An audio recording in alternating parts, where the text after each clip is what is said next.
ચૈતરભાઈ વસાવાના પત્નીને જામીન મળતા હવે ક્યાંક ને ક્યાંક એક મોટા સમાચાર મળી રહ્યા છે કે ચૈતરભાઈ વસાવા પણ આવશે જેલની બહાર।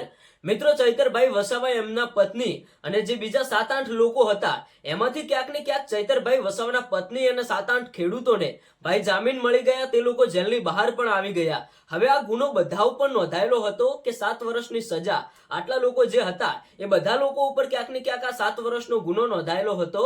તો ગુજરાત હાઈકોર્ટની અંદર ચૈતરભાઈ વસાવાના પત્ની સહિત જે બીજા 7-8 ખેડૂતો હતા એમની ભાઈ સુનાવણી કરવામાં આવી। ગુજરાત હાઈકોર્ટમાંથી એમને ન્યાય મળી ગયો તો તે લોકો જેલની બહાર આવી ગયા। તો મિત્રો, આ ગુનાની અંદર ક્યાંક ને ક્યાંક ચૈતરભાઈ વસાવા પણ હતા। તો શું ખરેખર ચૈતરભાઈ વસાવા પણ આવશે જેલની બહાર?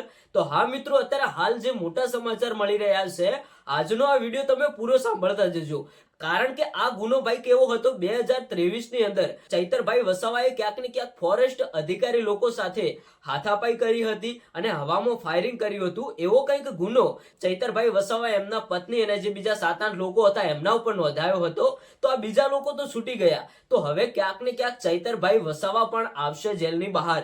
તો મિત્રો, આવનારા દિવસોની અંદર ગુજરાત હાઈકોર્ટની અંદર ચૈતરભાઈ વસાવાના કેસની સુનાવણી થશે અને આ કેસની અંદર ચૈતરભાઈ વસાવાને પણ જામીન મળી જશે, તે પણ જેલની બહાર આવશે। અહીંયા ક્યાંક ને ક્યાંક દેખાઈ રહ્યું છે કે આદિવાસી સમાજ અને ચૈતરભાઈ વસાવાની જીત થઈ છે। એમના પત્ની જેલની બહાર આવી ગયા, તો હવે એકલા ચૈતરભાઈ વસાવા જેલમાં વધ્યા છે।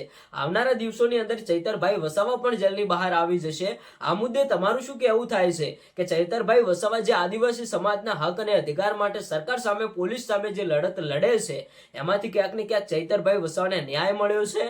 હવે આવનારા સમયની અંદર જલ્દીથી ગુજરાત હાઈકોર્ટની અંદર ચૈતરભાઈ વસાવાની પણ સુનાવણી થશે, તે પણ જેલની બહાર આવશે। તમારું શું કહેવું છે તમે કોમેન્ટ કરીને જણાવતા જજો। અને જો ચૈતરભાઈ વસાવાને તમે થોડો ઘણો સપોર્ટ કરતા હોય તો આ વિડીયો તમારા મિત્રો સાથે શેર કરજો અને તમારા ગામનું નામ કોમેન્ટ બોક્સની અંદર લખતા જજો।